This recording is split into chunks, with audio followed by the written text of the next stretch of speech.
Sir, Nivela. Good morning, good afternoon, I guess, to all of you. Namaskaram.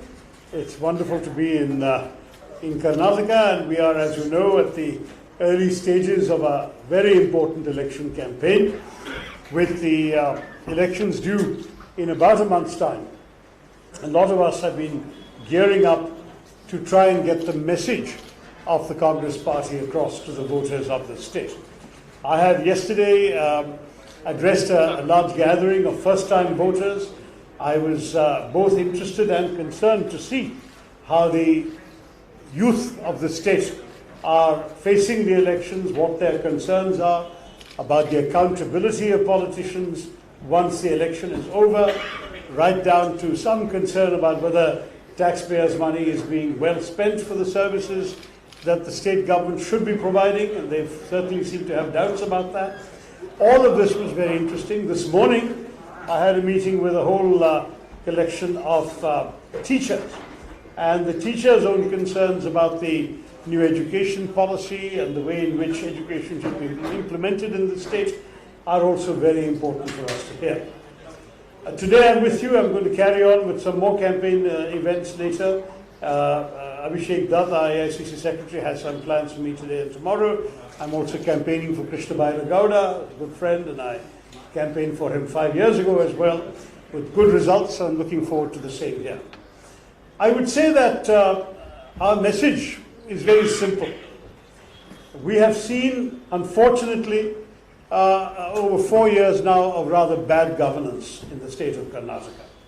And when there is bad governance and there is nothing to see, the people inevitably wonder what they need the government for. There are essential needs of the people that are not being met, and the Congress party has already come out with a number of very specific pledges to fulfill those needs. Whether it is ensuring that unemployed graduates and unemployed diploma holders should get some support from the state so they can live with self-respect while they search for jobs, whether it is giving honor to the Grihalakshmis, the homemakers of our states, so that they can again have some compensation for their unpaid labor to keep our society strong and together, whether it is pledging to improve the infrastructure of Bangalore, which used to be the pride of Karnataka and of India, but which is now becoming an embarrassment, with, as you know, the World Global Livability Index, which used to rank Bangalore as the most livable city in India, now ranks it as the least livable city of all the cities in the world that they rank. Similarly, the TomTom Traffic Index says that we are the most congested city in Bangalore of all the cities. And Janagraha says that urban governance is worst in Bangalore. So you're looking at objective, non-political indices, and they're all showing a lack of seriousness when it comes to urban governance. So whether it's state-level governance, whether it's urban-level governance, we feel that there are serious deficiencies that a Congress government is ready and prepared to tackle. I think the people in the state are tired of 40% commission. What they want is 100% commitment, and that's what we will give. 100% commitment to the well-being of the people of Karnataka. And I, with those words, will stop and take your questions. I think my colleagues here are very well acquainted with the problems and issues of the state, and I'm sure that they will be here in a position to answer any additional issues as well. But I'm here to take your questions. Floor is yours.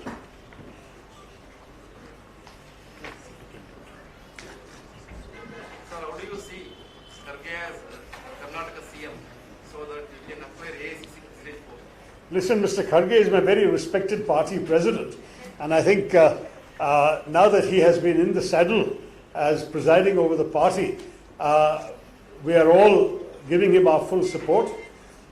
The Congress party has a tradition of not discussing CM candidates till after an election is over. And that is a healthy practice, because at the moment we want everyone, leaders, fresh entrants, to focus on winning the elections first. And once the elections are won, I'm sure that we can have more time to discuss various options. How do you see the KMF Amul issue? How do you see the KMF Amul issue in Karnataka? The what issue, sorry? Amul. Oh, the Amul issue, yeah. We have a local brand, Nandini. That's right. We all want to protect the Nandini brand, which has been built up with such care. But I think a buy media has to be found. And certainly one of the good things we should have is Nandini should also be exported to more states. If we start getting too protectionist, we may not be helping. Our national economy. But at the same time, I understand the concerns of those who are working in Karnataka, who are, after all, contributing to the success and quality of the Nandini brand. And we have to take their needs into account as well. But I think that this is a matter which the government seems to be squirming about instead of having a clear vision. Let them find a way forward. Yeah. If I may jump in, my late uncle M.V. Krishnappa set up Bangalore Dairy and the Karnataka Milk Federation. Karnataka has seen under the BJP the loss of multiple local brands. The State Bank of Mysore doesn't exist anymore. Vijaya Bank, Syndicate Bank, all of these have been merged with Bank of Baroda, Canara Bank. All sorts of things are happening. Mr. Amit Shah has taken over as Minister for Cooperation, and in the process he is busy taking over and manipulating the cooperative sector, and we are very worried that Nandini and the KMF organization is under threat. Well, every one of us in Karnataka, in the Karnataka Congress, while we respect competition and markets, we will do our utmost to ensure that Nandini continues to prevail, continues to dominate, and that we will not let Amul come and take over and sweep us under the carpet in Karnataka. There's a robust answer for you. Yeah. How do you see in Karnataka, it is possible that the Congress is getting a lot of from the BJP? Yes, I've been seeing the numbers. Across the country, there seems to be this perception that is being built that the BJP is welcoming many leaders from the Congress, including somebody like Nari Lansky, who looks up to you as a mentor. How do you believe that perception is denting the Congress's campaign? Well, if you look at the Karnataka situation, I see 5 MLAs, 2 MLCs, 11 former MLAs, 4 former MLCs, and 1 former MP have all joined the Congress literally in the last few months and weeks. So it does suggest that people from other parties are seeing the Congress as the inevitable victorious party in Karnataka. I must say that I'm disappointed with a couple of the people you mentioned joining the BJP for the simple reason that I know them to be secular-minded individuals, and I don't think they will find a welcoming home in a party that is fundamentally committed, unfortunately, to a particularly communal agenda. And therefore, I think they've made a mistake. I'm therefore disappointed and not hesitating to conceal that. There may be dissatisfactions, often related to individual feelings of frustration or of aspirations thwarted. I think every individual has a right to pursue their own political dreams, and I have no problem with that. But I do have a problem when people go to an ideology that is the opposite of what they have always practiced and what they've always believed in. You know, I'm not saying that no one has a right to leave a party, to change their mind. As I said, we have welcomed many in Karnataka recently. They have the right to change their mind, but there must be some principles. I've always said, what is politics about? Politics is about a vision of a better society. We are working for our idea of a better India, and that means we have certain principles, certain values that we stand by. Now, we can take our commitments to another party that shares the same values and principles. But how can we go to a party that has the opposite set of values and principles? That I find difficult to understand, and that's where my disappointment with some of the people you mentioned, who have gone to the dark side, as one might say, is I think they will sadly have to repent their choices as they see how they are treated in their new home. They will not be treated as they are perhaps expecting to be. Does that impact your campaign in Karnataka? Do you believe it does? So I think in Karnataka, every indication we are getting is that people are looking with great hope and optimism towards the Congress. I've only been here 2 days and talked to voters, but there's quite a cross-section of people, from people at a place like the Bangalore Club to the first-time voters I met yesterday, to the teachers, very often from rather modest schools that I spoke to this morning, I get the sentiment. Is there a crisis going on here? I get the sentiment that people are interested very much in seeing the Congress offer a respectable alternative to the misgovernance that they've endured in the last 4 years. And I think people in Bangalore particularly see that their city has such great potential. It's so sad that a city that was very evidently the most favored destination for IT investment, for example, till a few years ago, certainly 2017, 2018, investment kept on going up. Now it's been plummeting in the last 3-4 years. And investments are coming, but they're going to other cities. Why is that? It's again a reflection of urban governance or misgovernance by those who are in power in this state. So I will say to all of you that the need for change could not be more palpable. And I think cutting across the cross-section of society, we are expecting to see a very good result in this election. So what's your prediction? Because Pawar said Karnataka is very hopeful state for Congress party. Yeah. I think Karnataka is a very hopeful state. I think personally, it's not my job to come up with numbers. I know one or two of my senior colleagues here have mentioned numbers. I think you can quote their numbers. For me, what is important is that we get across the majority mark. Because sadly, we have seen in the past that the BJP, with their rather disgraceful Operation Kamala and their Operation Lotus in other states, have subverted the popular mandate. And that should not be allowed to happen again. So my request to the people of Karnataka is, give us a clear majority so that we can stop in advance the machinations of those who want to try and play that kind of game as they did last time. Yeah. So the Congress party has released its second list recently, Yeah. and a section of the Muslim community is quite upset with the Congress party because they say that the Congress party has used them and in the name of secularism hasn't given them adequate representation. I think there's still some tickets to be issued, so let's wait and see how it all works out. My own view is that the Congress party sees itself as a natural home for Muslim politicians, Muslim voters, the same for Christians, the same for other minorities, because we don't discriminate amongst communities.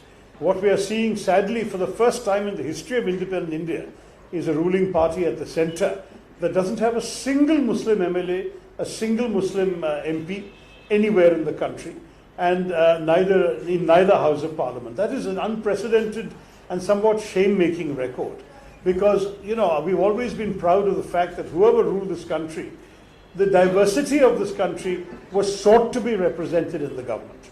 That is sadly no longer the case. We have today a government without anybody in the ruling party from that community. By contrast, if you look at the representation of minorities in the Congress list, we may have a modest number of MPs, but everyone is represented. And that's the spirit in which we intend to approach the challenges in Karnataka and in other states. Sir, okay, Congress party can capitalize on Rahul Gandhi's disqualification issue since he's attending a Well, there's a lot of public sympathy about this. Many people feel this disqualification was completely unfair, that to give him the maximum permissible sentence for a rather trivial offense, and then to ensure that sentence is the minimum required for disqualification. And then the disqualification, as you know, under the Supreme Court ruling, is 2 years plus a further 6.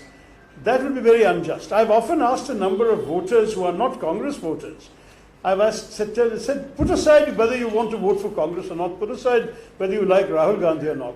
In any democracy, do you want a situation where the principal leader of the major opposition party is silenced for 8 years, who is not able to raise his voice in Parliament for 8 years, is going to be imprisoned for 2? Is that good for democracy, just objectively?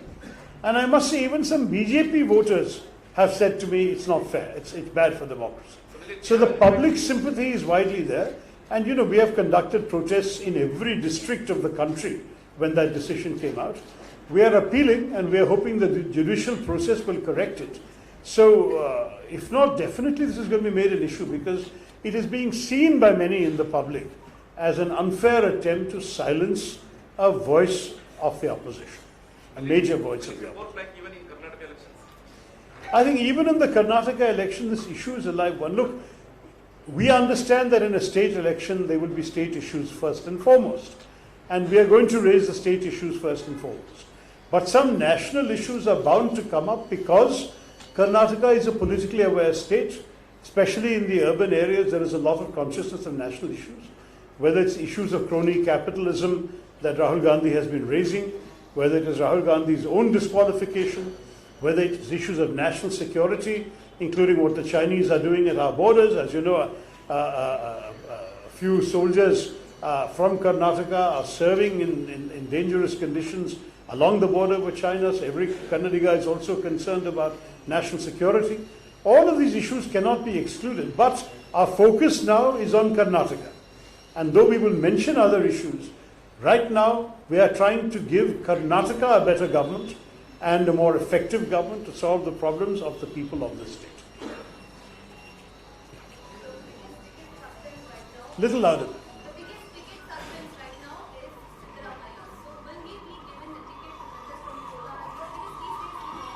Well, that's exactly the kind of question I'm in no position to answer. I think we'll have to wait and see what the decision is from the party.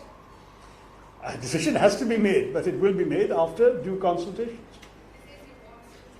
You want it very quickly, but we'll have to wait and see when the party can do it for you. Yes, I gather he's going for the Tiger project, right? Well, I'm glad that he's preserving tigers. We'd like him to preserve the well-being of Kannadigas also. But we are all in favor of Pride Tigers, so no negative words on that.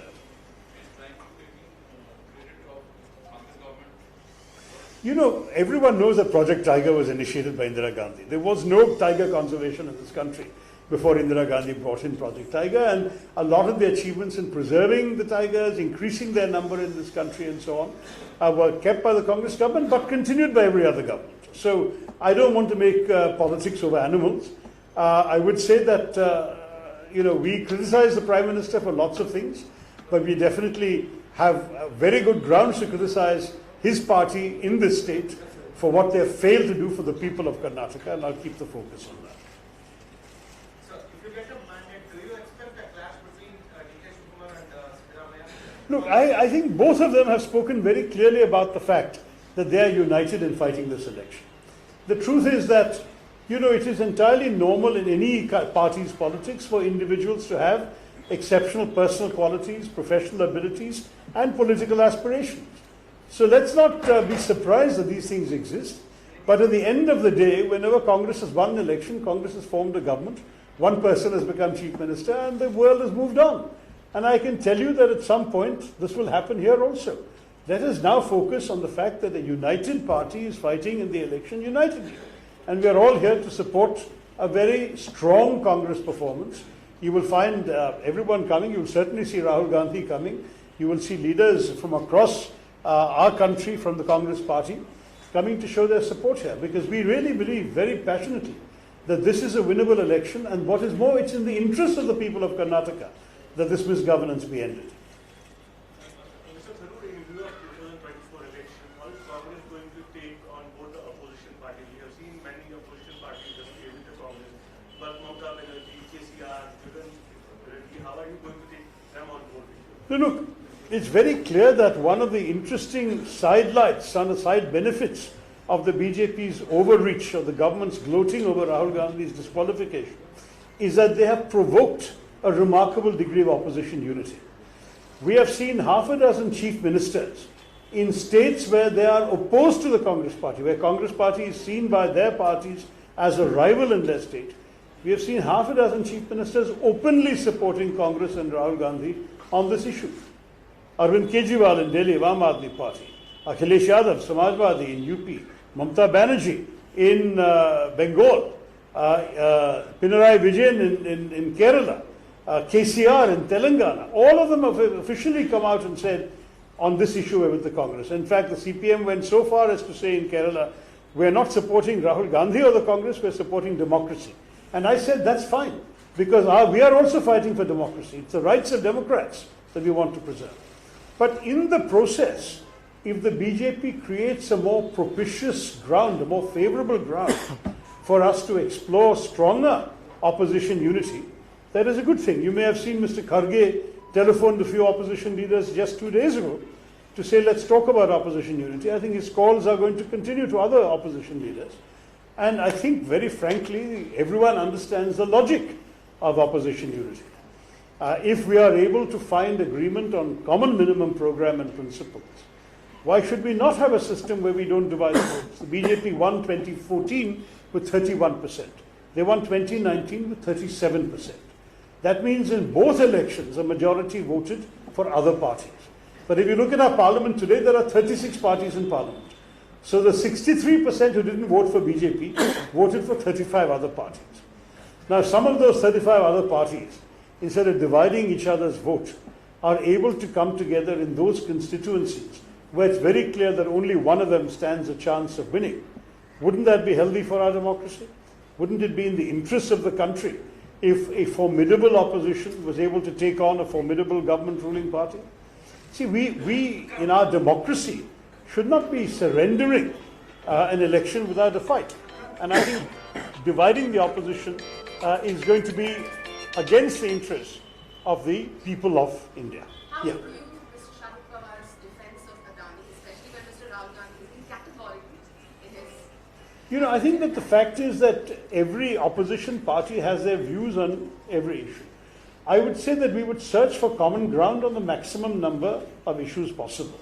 Don't forget that Mr. Sharad Pawar's party has been with us in Parliament, in the decisions made in the Parliament coordination, in the march to Vijaya Chowk that we all undertook when Parliament finally adjourned on the 6th of April. They were there marching with us to Vijaya Chowk. So it's not as if they are breaking away from opposition unity. On one issue, they have a different view. Similarly, we've made it very clear that we don't always agree with Shiv Sena, and Shiv Sena has agreed with us that they don't always agree with us on some issues. But that doesn't mean we can't cooperate in a very strong and effective opposition alliance in Maharashtra. So my own view is a broad common minimum program was the formula that succeeded in UPA. And in the first term, even the communists who are opposed to us at that time in both Kerala and Bengal and Tripura, at that time, they supported the central government of the UPA from the outside, but they supported us. So if you can find the areas of common ground, support should be possible. But the areas of common ground have to be explored and agreed first. But many opposition leaders are saying that Congress wants everyone around them. They don't want everyone to be equal. They want around them. Congress. I think all this is subject to further discussion, further negotiation. The point is, when the conversations haven't happened, how can you come to conclusions? On yesterday, BJP leaders are busy visiting missions, and PM Narendra Modi is going to visit Sacred Heart Cathedral in Delhi. And you must have read the interview of Cardinal March of challenging the New Indian Express. So how do you respond to that? Look, the BJP is clearly attempting an outreach to the Christian community, particularly in a state like Kerala, where there is a significant Christian minority, and they are quite likely to try similar things in Karnataka, where, of course, there is a smaller but still influential Christian minority as well. And we welcome any attempt to show that all Indians are equal and that all Indians are guaranteed rights in our constitution, irrespective of their religious identity, their caste, their language, their creed, etc. Having said that, we have to ask the BJP some honest questions. Are they the party that is, where the Prime Minister is visiting a cathedral and making a speech? Or are they the party that has condoned in silence, without a single word of criticism, attacks on numerous churches over Christmas in a multiple number of states? Are they the party that lent tacit support to an appeal by a Sangh Parivar outfit that all Christian Adivasi should be denied scheduled tribe status? Are they the party that has been complicit in denouncing Christian missionaries and priests, and that has actually burst into Christian services and dragged the pastors out to be taken to prison and to police stations? They have to explain who they are. It's very easy for a Prime Minister to make a speech. Our Prime Minister particularly likes making speeches. But his own Man Ki Baat may not be enough in this case. I think we need the Christian Jan Ki Baat here. They also need to know how their daily life and their priorities are being treated. Sir, Anthony's a right from BJP. I'm sorry? What's your comment? Anthony's son, Anthony. Yes, yes, yes. That's BJP. Yeah. What's your comment on this? I've already answered that question earlier. I'm deeply disappointed. I think that secular individuals will not find a welcome home in the BJP. I've already said that. Okay? Sir, how about Tharoor running for PM post in 2020? I think we already have a party president. We have party leaders. There's no shortage of aspirants from various other parties as well. I don't think that that's a question. Right now, our objective ought to be let's create a CM in Karnataka and worry about PMs later. Thank you all very much. Jai Hind. Thank you. Yeah, I think if the media will excuse us, the professional Congress people.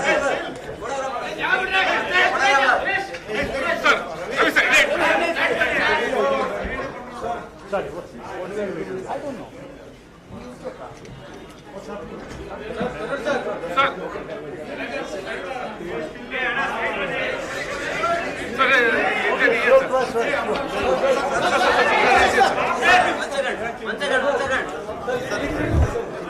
One second, sir.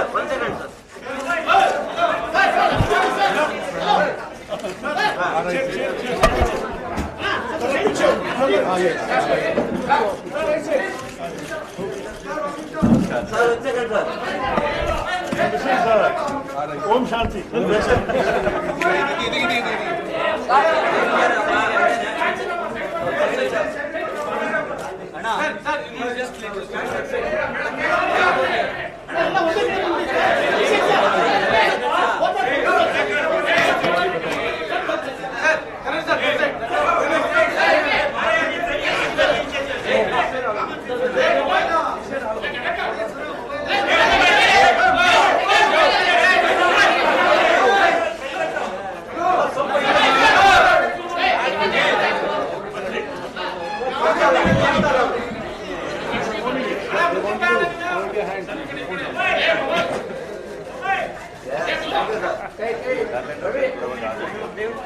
They want to.